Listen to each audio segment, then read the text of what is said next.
विद्यार्थी मित्रों, स्वस्तिक शिक्षण संकुलना आजना ऑनलाइन विडियो में फरीथी तमारुं स्वागत है। आज आपणे धोरण 5 विषय गणितनी अंदर एक रिविजन जोईए, जे आपणे स्वाध्यायपोथीनी अंदर दाखला गण्या छे, पाठ्यपुस्तकना पण घणा बधा दाखला गण्या छे। हवे आमां अमुक दाखलानुं रिविजन करावुं अने आपणे समजावुं એટલે તમને એ ફરી પાછું યાદ આવી જાય। તો ચલો સ્વાધ્યાય 1 ની અંદર આપણે અમુક દાખલા સમજીએ। જેમ કે બીજો દાખલો છે, એક બોક્સમાં 18 નંગ કેરી હોય તો આવા 20 બોક્સમાં કેટલી કેરીઓ હોય? ચલો, એક બોક્સની અંદર 18 નંગ કેરી છે તો 20 બોક્સની અંદર કેટલી થશે?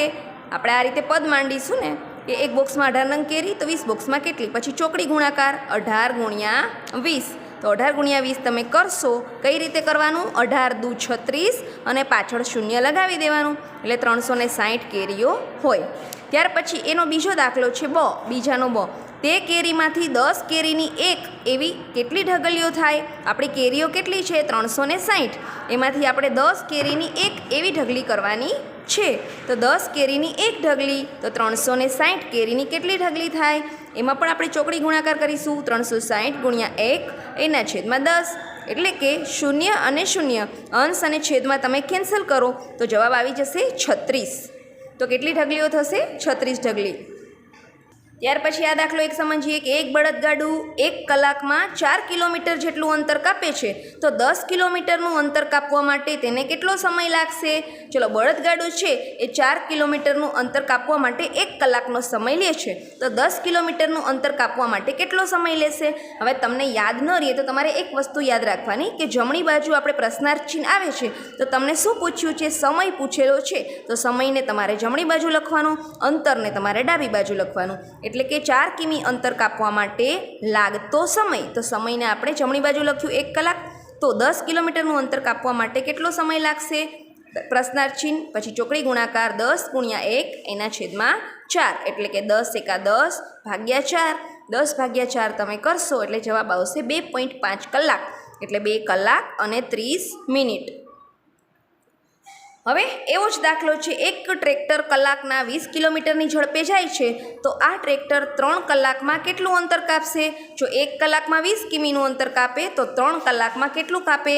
20 ગુણ્યા 3 એટલે કે 20 તેરી 60 કિમીનું અંતર કાપશે। ત્યાર પછી એક કોષ્ટકનો દાખલો પણ સમજીએ આપણે, ગણતરી તમને યાદ આવી જાય। કોષ્ટક જુઓ અને ગણતરી કરો। અહીંયા તમને જુદા જુદા વાહનોના પ્રકાર આપેલા છે અને એ વાહન એક ફેરાની અંદર કેટલી કેરીનું વહન કરે છે, કેટલા કિલોગ્રામ કેરીનું વહન કરે છે એ પણ તમને અહીંયા આપેલું છે। ત્યાર પછી આપ્યું છે કે વાહનની ઝડપ એટલે કે 1 કલાકમાં એ વાહન છે એ કેટલું અંતર કાપે છે, કેટલા કિલોમીટરનું અંતર કાપે છે 1 કલાકમાં, એટલે કે વાહનની ઝડપ કેટલી છે એ પણ તમને આપેલું છે, બરાબર। એના પરથી આપણે પ્રશ્નોના જવાબ આપવાના છે એટલે કે ગણતરી કરવાની છે। જો છકડો રિક્ષા છે એ 7 ફેરામાં કુલ કેટલી કેરીઓ લાવશે? તો છકડો રિક્ષા ક્યાં છે? અહીંયા છે। હવે છકડો રિક્ષા છે એ 1 ફેરામાં કેટલા કિલોગ્રામ કેરી લાવે છે? 600 કિલોગ્રામ કેરી લાવે છે। તો આપણે લખીશું કે છકડો રિક્ષા 1 ફેરામાં તો 600 કિગ્રા કેરી લાવે છે તો 7 ફેરામાં કેટલી લાવશે? ચોકડી ગુણાકાર 600 ગુણ્યા 7 એટલે કે 6 સત્તા 42 કેટલા થશે? 4200 કેરી થશે। કિગ્રા તમારે મૂકી દેવાનું, 4200 કિગ્રા કેરી। ત્યાર પછી છે ટ્રેક્ટર, તો ટ્રેક્ટર 6 કલાકમાં કેટલું અંતર કાપે છે? ટ્રેક્ટર 1 કલાકમાં કેટલું અંતર કાપે છે? જુઓ, આ ટ્રેક્ટર છે 1 કલાકની અંદર કાપે છે 20 કિલોમીટર અંતર કાપે છે। તમને શું પૂછ્યું છે? 6 કલાકનું પૂછેલું છે। આપણે લખીશું કે 1 કલાકમાં કપાતું અંતર 20 કિલોમીટર તો 6 કલાકમાં ટ્રેક્ટર દ્વારા કેટલું અંતર કપાશે? 6 એને ગુણ્યા 20 એટલે કે 2 6 12 120 કિલોમીટર થશે। ત્યાર પછી છકડો રિક્ષા છે એ 60 કિલોમીટરનું અંતર કાપવા માટે કેટલો સમય લેશે? ચલો, આમાં આપણે શું કરીશું? સમય પૂછેલો છે, સમયને જમણી બાજુ લખીશું। છકડો રિક્ષા છે એ અહીંયા જુઓ 12 કિલોમીટરનું અંતર કાપવું હોય, કોષ્ટકની અંદર જુઓ 12 કિમીનું અંતર કાપવાનું હોય તો 1 કલાકનો સમય લે છે, તો 60 કિલોમીટરનું અંતર કાપવું હોય તો કેટલો સમય લેશે? એ રીતે ત્રિરાશી મૂકવાની કે 12 કિમી અંતર કાપવા માટે લાગતો સમય 1 કલાક તો 60 કિમીનું અંતર કાપવા માટે લાગતો સમય કેટલો થશે?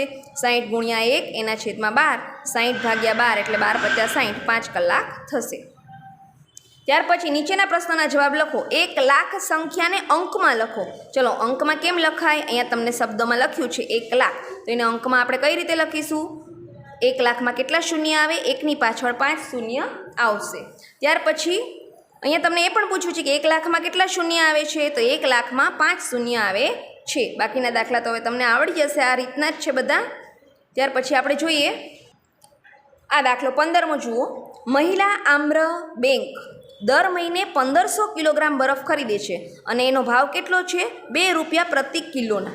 એટલે કે મહિલા આમ્ર બેંક છે એ 1500 કિગ્રા બરફ ખરીદે છે જેનો ભાવ 2 રૂપિયા છે પ્રતિ કિલોના. આ ઉપરાંત પેકિંગ ખર્ચ અને રિક્ષા ભાડું થઈને 3000 થાય છે. તો દર મહિને કેટલો ખર્ચ થશે? ચલો, બરફનો ખર્ચ કેટલો છે? 1500 ગુણ્યા 2 એટલે કે 3000 રૂપિયા છે બરફના ખર્ચ. ત્યાર પછી પેકિંગ ખર્ચ અને રિક્ષા ભાડું આ બંનેના પણ 3000 છે. તો દર મહિને કુલ કેટલો ખર્ચ થશે? 3000 વત્તા 3000 એટલે થશે 6000. તો દર મહિને થતો ખર્ચ બરાબર 6000 રૂપિયા. ચલો હવે પ્રકરણ 2નું થોડું રિવિઝન જોઈએ. આકાર અને ખૂણા. તમને ખબર જ છે આપણે આકાર અને ખૂણાની અંદર આકાર જોયા હતા અને ખૂણા વિશે માહિતી મેળવી હતી. તો આકારની અંદર આપણે જુદા જુદા આકારો જોયા હતા. જુઓ, આ પહેલું તમને આકાર આપેલો છે 1 2 3 4 5 અને 6. ષટકોણ છે, 6 દિવાસળીની મદદથી બનાવેલો છે.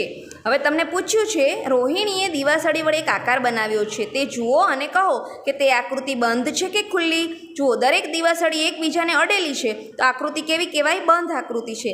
હવે એને કેટલી બાજુઓ છે? 6 બાજુઓ છે. અને ખૂણા કેટલા છે? 6 ખૂણાઓ પણ છે. ત્યાર પછી અહીંયા શું કહે છે તમને? દિવાસળી આપેલી છે, એ દિવાસળીની મદદથી તમારે બંધ આકૃતિ દોરવાની છે. તો આપણે 3 દિવાસળીની મદદથી આકૃતિ દોરી તો કેવો આકાર થઈ ગયો? ત્રિકોણ. 4 દિવાસળીની મદદથી આપણે દોરીએ તો ચોરસ આકાર કરી શકીએ છીએ. ગોઠવવાની છે દિવાસળીને. ત્યાર પછી 8 દિવાસળીને ગોઠવી તો આ રીતે લંબચોરસ આકાર મળે છે. સોરી, એ પણ ચોરસ જ છે કારણ કે 2 દિવાસળી બધી બાજુ ગોઠવેલી છે એટલે આ પણ તમને ચોરસ આકાર જ મળશે. તમે બરાબર માપ લઈને ચોરસ જ દોરજો. ત્યાર પછી આ 5 દિવાસળી એ આ રીતે ગોઠવેલી છે, 6 દિવાસળીને આ રીતે ગોઠવેલી છે એટલે આ તમને આવડે એવું છે દોરતા. ત્યાર પછી આપણે ખૂણા વિશે માહિતી જોઈ હતી. 90 અંશથી નાનો ખૂણો હોય એટલે કે એલ આકારથી નાનો લાગે તો એને કહેવાય છે કાટકોણથી નાનો. અને જો એલ આકારનો લાગે તો એ 90 અંશનો કાટકોણ કહેવાય છે. અને એલ કરતાં થોડો પહોળો હોય તો એ ખૂણાને કહેવાય છે કાટકોણથી મોટો, એટલે કે 90 અંશ કરતાં મોટો હોય છે. તો જુઓ, અહીંયા તમને કેવું લાગે છે? એકદમ નાનો, એલ કરતાં ઓછો ભાગ છે એટલે એને કહેવાય કાટકોણથી નાનો. ત્યાર પછી અહીંયા જુઓ, આ પણ હાથ છે પણ અહીંયા 90 અંશનો ખૂણો બનતો નથી, 90થી ઓછો છે. એલ આકારથી થોડું સંકોચન લાગે છે તો એને કહેવાય છે કાટકોણથી નાનો. એવી રીતે અહીંયા પતંગ બરાબર કાટકોણ જેવું જ થશે. કાટકોણ એટલે કે 90 અંશનો થાય છે. ત્યાર પછી અહીંયા કાટકોણથી મોટો અને આ પણ કાટકોણથી મોટો. બાકીના બધા છે તમને ચિત્ર જોઈને ખબર પડી જશે કે કાટકોણ છે, લઘુકોણ છે કે પછી ગુરુકોણ. લઘુકોણ એટલે 90થી નાનો, જેને આપણે કાટકોણથી નાનો કહીએ છીએ. અને ગુરુકોણ એટલે કાટકોણથી મોટો, 90 અંશથી મોટો હોય તો એને આપણે ગુરુકોણ કહીએ છીએ. એને આપણે શું કહીશું? કાટકોણ કરતાં વધારે. હવે જુઓ, અહીંયા ઘડિયાળ આપેલી છે. ઘડિયાળમાં સમય જોઈ અને કાંટાઓ કેવા ખૂણા બનાવે છે તે લખો અને સમય પણ લખો. ચલો અહીંયા જુઓ, આ ઘડિયાળની અંદર 2 કાંટા છે, કલાક કાંટો અને મિનિટ કાંટો. કલાક કાંટો 8 ઉપર છે અને મિનિટ કાંટો છે 3 ઉપર. તો જુઓ, કયો કોણ બને છે? અહીંયા ગુરુકોણ બને છે. અને કેટલા વાગ્યા છે? 8 અને 15, 8:15 વાગ્યા છે. ત્યાર પછી અહીંયા જુઓ, લઘુકોણ બને છે અને 10 વાગ્યા છે. ત્યાર પછી અહીંયા 3 વાગ્યા છે અને કાટકોણ બને છે. જુઓ, હવે અહીંયા કાંટા વગરની ઘડિયાળો આપી છે અને તમને સમય લખીને આપ્યો છે. તમારે કાંટાઓ દોરવાના છે અને એ કયો બને છે ખૂણો એ પણ તમારે લખવાનું છે. હવે વિદ્યાર્થીઓ કાંટા તો દોરે છે, ઘરે બેઠા પેપર લખે છે છતાં પણ ભૂલી જાય છે. કાંટા તો દોરે છે પણ નીચે કયો કોણ બને છે એ લખવાનું ભૂલી જવાય છે. બરાબર સૂચના વાંચો અને આખું પેપર લખાઈ જાય એટલે ફરી એકવાર આપણે જોઈ લેવાનું કે પેપર કઈ રીતે કંઈ બાકી રહેતું નથી અને અક્ષર પણ સારા કરવાના. 4 વાગ્યા છે તો આપણે શું કરીશું? કલાક કાંટો 4 ઉપર, મિનિટ કાંટો 12 ઉપર. ત્યાર પછી જુઓ, અહીંયા 9 વાગ્યા છે તો કલાક કાંટો 9 ઉપર અને મિનિટ કાંટો 12 ઉપર. કયો કોણ બને છે? કાટકોણ. હવે પછી આપણે જોઈએ, અહીંયા જુઓ આ દાખલો કે 3 કોણના માપનો સરવાળો 180 છે. નીચે આપેલા ત્રિકોણોમાં એક કોણનું માપ ખૂટે છે જે એનથી દર્શાવેલું છે તો આપણે એનનું માપ શોધવાનું છે। યાદ રાખો હંમેશા માટે આગળ તમને 7મા ધોરણ સુધી આ દાખલા આવે છે કે ત્રિકોણના ત્રણેય ખૂણાના માપનો સરવાળો કેટલો થાય છે 180 અંશ। એમાં તમને અહીંયા બેના માપ આપેલા છે 60 અને 90। તમારે ત્રીજાનું માપ શોધવાનું છે એટલે કે 60 વત્તા 90 કેટલા થશે 150। હવે 150 છે આપણે એનનું માપ શોધવું છે તો 150ને સામેની બાજુ જવા દેવાના એટલે 180માંથી બાદ થઈ જશે। આગળ વધારે 7મા ધોરણની અંદર આવશે કે કઈ રીતે થાય છે। જ્યારે તમે ડાબી બાજુથી જમણી બાજુ કોઈ સંખ્યાને લઈ જાઓ ત્યારે તમારે એની નિશાની બદલાઈ જશે। અહીંયા તમે 90 વત્તા 60 એટલે 150 થાય છે, એ સામે જશે તો એની બાદબાકી થશે। 180માંથી 150 જાય એટલે 30 અંશ આવી જશે। એવી રીતે આ દાખલો પણ છે। હવે આપણે જોઈએ પ્રકરણ ત્રીજું કેટલા ચોરસ। બહુ જ સરસ ચેપ્ટર હતું, આપણે આમાં ઘણું બધું શીખ્યા છીએ। લંબચોરસ કેટલા બને છે, ચોરસ કેટલા બને છે, એ બધું આપણે દાખલા પહેલાંની અંદર જોયું હતું। જુઓ તો પહેલો દાખલો આપણે કરેલો હતો, યાદ કરાવું। પરિમિતિનું સૂત્ર, ક્ષેત્રફળનું સૂત્ર। ચલો ચોરસની પરિમિતિનું સૂત્ર શું છે તમે બોલો જોઈએ। ચોરસની પરિમિતિ બરાબર બાજુ વત્તા બાજુ વત્તા બાજુ વત્તા બાજુ। ચોરસમાં ચારેય બાજુઓના માપ સરખા હોય તો એને શું કહેવાય 4 ગુણ્યા બાજુ। ત્યાર પછી લંબચોરસની અંદર 2 કૌંસમાં લંબાઈ વત્તા પહોળાઈ। ત્યાર પછી ક્ષેત્રફળની વાત કરીએ તો ચોરસનું ક્ષેત્રફળ બરાબર લંબાઈ ગુણ્યા લંબાઈ અને લંબચોરસનું ક્ષેત્રફળ બરાબર લંબાઈ ગુણ્યા પહોળાઈ। આ બધા આપણે પરિમિતિ અને ક્ષેત્રફળના સૂત્રો જોયા હતા, એના પરથી આપણે આમાં ઘણા બધા દાખલા પણ કર્યા છે। આ ઉપરાંત આપણે ગ્રાફવાળા પ્રશ્નો એટલે કે તમે ચોરસ દોરેલા હોય આ રીતે તમને દોરેલા આપ્યા છે ચોરસ અને એ કેટલી જગ્યા રોકે છે એ પણ આપણે ક્ષેત્રફળના દાખલા કર્યા હતા, એ ગ્રાફ કહેવાય। ગ્રાફની અંદર આપણે જે ખાના ગણીને દાખલા કર્યા હતા એ આપણે જોયા હતા, તો એવો એક દાખલો આપણે યાદ કરી અને આપણે સમજીએ। અહીંયા જુઓ, ચલો નીચેનું ચિત્ર જુઓ અને એક ચોરસ માપમાં બનાવેલા ખાનાઓમાં ટપાલ ટિકિટો ચોંટાડેલી છે। દરેક ચોરસનું ક્ષેત્રફળ 1 ચોરસ સેન્ટીમીટર છે અને દરેક ટિકિટ વડે ઢંકાતા ચોરસની સંખ્યા અને ક્ષેત્રફળ શોધો। ચલો એમાં જોઈએ આપણે ટિકિટ એ વડે ઢંકાયેલા ચોરસની સંખ્યા કેટલી છે તો જુઓ અહીંયા 1 2 3 4 5 6 7 8 9 10 11 12 13 14 15 16 17 અને 18। અહીંયા કેટલા ચોરસ રોકાયેલા છે ટિકિટ એ વડે 18 ચોરસ, એટલે કે ટિકિટ એનું ક્ષેત્રફળ કેટલું થશે 18 ચોરસ સેન્ટીમીટર।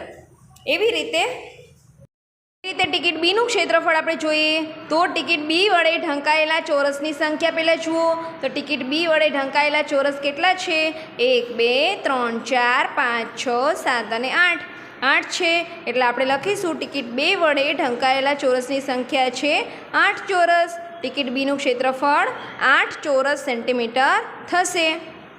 ત્યાર પછી ટિકિટ સી આપણે જોઈએ। ટિકિટ સી વડે ઢંકાયેલા ચોરસની સંખ્યા કેટલી, ક્યાં છે ટિકિટ સી જુઓ 1 2 3 4 5 અને 6, તો ટિકિટ સી વડે ઢંકાયેલા ચોરસની સંખ્યા છે 6 ચોરસ અને ક્ષેત્રફળમાં આવશે 6 ચોરસ સેન્ટીમીટર। એવી રીતે ડી અને ઈનું પણ થશે। હવે આપણે બીજું એક પણ જોયા હતા, જ્યારે અડધું ચોરસ રોકાયેલું હોય તો આપણે એને અડધું જ ખાનું ગણીએ છીએ। 2 અડધા ચોરસ હોય ત્યારે એક આખું ચોરસ ગણવામાં આવે છે।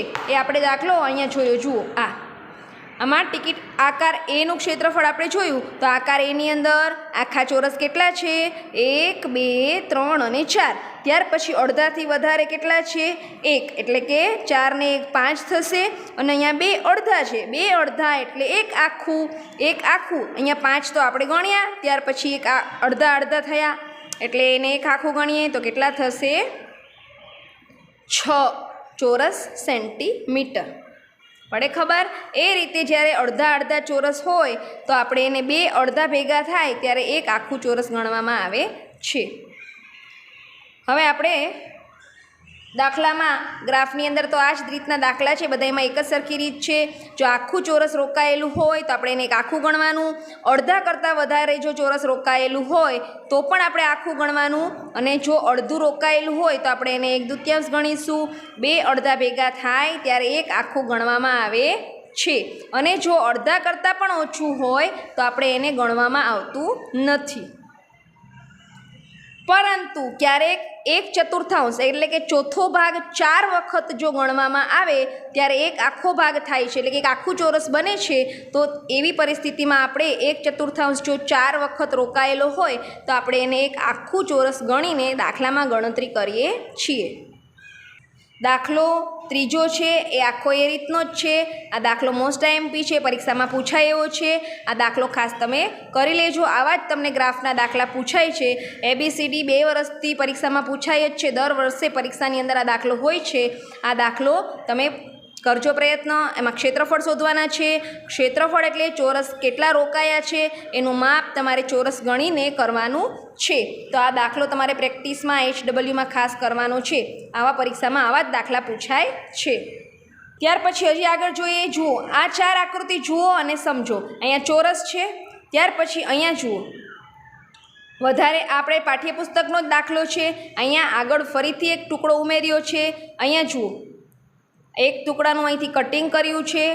હવે આનું તમને ક્ષેત્રફળ પૂછ્યું છે તો તમે કેટલું લખશો કે પ્રથમ ચોરસનું ક્ષેત્રફળ કેટલું છે તો કે 9 ચોરસ સેન્ટીમીટર છે.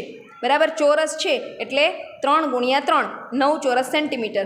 હવે છેલ્લા ચોરસનું ક્ષેત્રફળ કેટલું તો કે છેલ્લું જે ચોરસ છે એમાં આ વધારાનો ભાગ છે અહીંયાથી આ ઉમેર્યો છે અને અહીંથી આ ભાગ કટ કર્યો છે, એટલે એના જે ક્ષેત્રફળ છે એમાં કોઈ ફેરફાર થશે નહીં.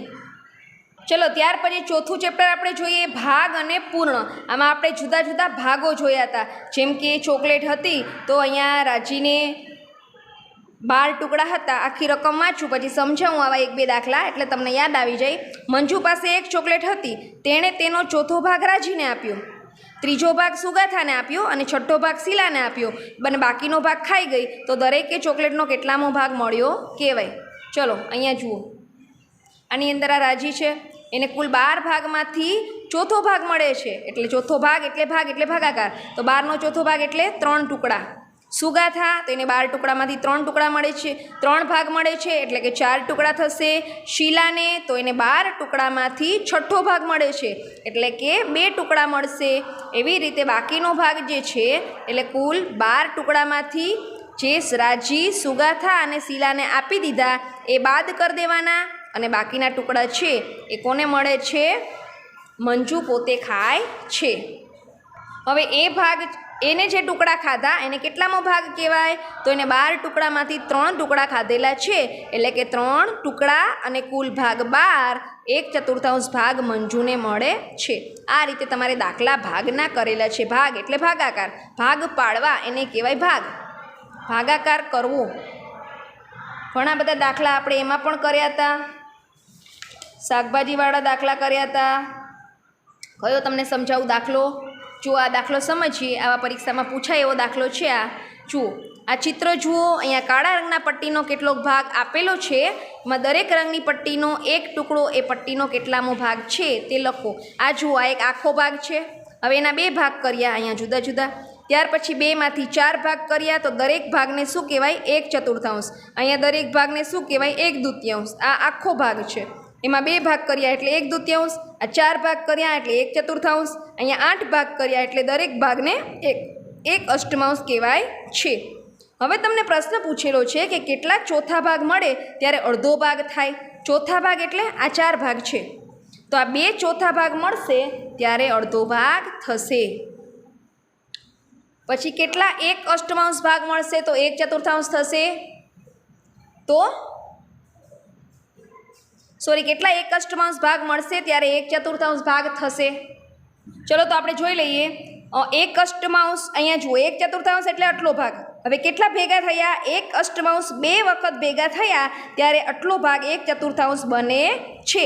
એટલે કે 2 1/8 ભાગ જ્યારે ભેગા થશે ત્યારે કેટલો ભાગ બનશે? 1/4 બનશે. હવે 1/2 કેટલા 1/8 ભાગ છે? ચલો 1/2 ક્યાં છે? અહીંયા. હવે અહીંયા આપણે સીધી લીટી જોઈએ તો કેટલા ભાગ 1/8 છે? 1, 2, 3 અને 4. તો 4 ભાગ જ્યારે 1/8 ભેગા થાય ત્યારે 1/2 બને છે. આવા દાખલા પરીક્ષાની અંદર પૂછાઈ શકે. હવે આપણે પ્રકરણ 5ની અંદર શું જોયું હતું? તે સરખું દેખાય છે. શેમાં જોવાનું હતું? દર્પણમાં. અરીસાની સામે જુઓ અને આખું ચિત્ર તમને દેખાય તો એ બંને ભાગ બરાબર છે એમ આપણે નક્કી કર્યું હતું. હવે આપણે અહીંયા જોઈએ કે સમમિતિની રેખા એટલે બરાબર વચ્ચે જો હોય એને આપણે સમમિતિની રેખા કહીએ છીએ. તો અહીંયા તમને રેખા આપેલી છે બરાબર જો આકૃતિના બે ભાગ કરે છે, સરખા ભાગ કરે છે, તો આપણે શું લખીશું કે આપણે દર્પણમાં રાખીશું તો આ તૂટક રેખાની બંને બાજુના ચિત્ર છે એમાં દર્પણ સામે જોઈશું તો એ આખું ચિત્ર તમને દેખાશે. કઈ રીતે જુઓ, માની લો કે અહીંયા તમને તૂટક રેખા આપી છે. હવે આપણે કોઈ એક ભાગને દર્પણની સામે રાખીશું તો એ આખી આકૃતિ તમને દેખાશે. બરાબર, તો જો આખી આકૃતિ એટલે કે બંને ભાગ જો સરખા હોય તો જ એ ચિત્ર બરાબર કહેવાય. તો અહીંયા જુઓ, અહીંયા એક રેખા આપેલી છે સમમિતિની રેખા, તો અહીંયા બંને ભાગ સરખા છે એટલે કે પૂરું ચિત્ર બનશે. હવે અહીંયા આ રીતે આપેલી છે તો આ બનશે નહીં, કારણ કે અહીંયા જે વળેલો ભાગ છે સામે એવો ભાગ નથી એટલે આ બરાબર બનશે નહીં. દર્પણ સામે રાખવાથી પૂરું ચિત્ર બનશે નહીં. અહીંયા બનશે તો કે હા બરાબર વચ્ચે જ રેખા આપેલી છે અને બંને બાજુ સરખા જ વર્તુળ દોરેલા છે એટલે એને દર્પણ સામે રાખશો તો એ પૂરું ચિત્ર દેખાશે. એવી રીતે આ તો કે આ નહીં દેખાય કારણ કે ઉપરનો ભાગ જુદો છે અને નીચે પણ ભાગ જુદો બતાવેલો છે. આ બંને બાજુ સરખા છે, અહીંયા પણ જુઓ આ બંને બાજુ સરખા છે. ક્યાં છે આમાં સમમિતિની રેખા? અહીંયા છે. બરાબર, તો બંને બાજુ સરખા દેખાશે. હવે અહીંયા જુઓ, આ તો આપણે જોયું જ હતું કે તમને જે ભાગ અહીંયા દોરેલો છે અહીંયા આપેલું છે એ તમારે દર્પણ સામે રાખતા શું કહે છે, નીચે આપેલ સફેદ પેટી પર એવી રેખા દોરો કે જેના પર દર્પણ રાખતા તેની પછીનું ચિત્ર દેખાય. એટલે આપણે અહીંયા આ રીતે એક રેખા દોરવાની છે કે આ પછીનું આપણને દર્પણમાં આવું ચિત્ર દેખાય. તો દર્પણમાં આવું આખું ચિત્ર જોવા માટે તમારે આટલો ભાગ અહીંયા કરવો પડે રેખામાં. તો જુઓ, આટલો ભાગ તમે આ આગળનો ભાગ છે એ દર્પણમાં રાખશો તો તમને આ રીતનું ચિત્ર દેખાશે. પડી ખબર? એટલે આપણે આ રીતનું ચિત્ર જોવા માટે અહીંયા રેખા કરવી પડશે. ત્યાર પછી જોઈએ, આવો પ્રશ્ન પણ પરીક્ષામાં પૂછાય છે. નીચેના આકારોને જુઓ અને તેને 1/3 ભાગ અને 1/6 ભાગ ફેરવતા એ કેવા દેખાશે તે દોરો. ચલો અહીંયા આકારો આપ્યા છે એમાં જુઓ, અને 1/3 ફેરવશો તો આ એવો જ દેખાશે, આ પણ એવો જ દેખાશે, આ પણ એવો જ દેખાશે અને આ પણ આકાર એવો જ દેખાશે. હવે આપણે 1/6 ફેરવીએ તો આ આકાર તો એવો જ દેખાશે, આ પણ એવો જ દેખાશે, પરંતુ છેલ્લો જે આકાર છે આ આકાર એ અલગ દેખાશે. એમાં જે આ નીચેનું જે ચિત્ર છે ને, આ નીચે જે કરેલો છે કલર એ ઉપર જતો રહેશે. બરાબર, તો આ તમને અલગ દેખાશે. 1/3 તો સરખું જ પડશે, પણ જ્યારે અહીંયા આ પેઇન્ટ કલર કરેલો છે ને એટલા માટે આ ચિત્ર 1/6 ફેરવશો તો આ જે ભાગ બે ચકેડા નીચે છે એ બંને ઉપર થઈ જશે અને આ ઉપરનું જે એક વર્તુળ છે એ નીચે આવી જશે અને આ રંગ કરેલો ભાગ આ એ ઉપર આવી જશે આ રીતે. બરાબર, આ બંને જે સાઈડમાં આવી જશે એ તો અહીંયા છે જ, અને આ નીચેનો ભાગ ઉપર જશે અને આ બે વર્તુળ જે છે એ પણ ઉપર આવી જશે. આ રીતે તમારે ફેરફાર થાય છે. તો આજનો રિવિઝનનો વિડીયો અહીંયા સુધી જ. રિવિઝનના વિડીયો જુઓ અને પછી શાંતિથી સારા અક્ષરે પેપર લખો. પેપર લખાઈ ગયા પછી ફરી પાછું એકવાર જુઓ, કંઈ તમારું બાકી રહેતું નથી અને સારા અક્ષરે લખવાનું છે. આવજો બધા. જય ગાયત્રી.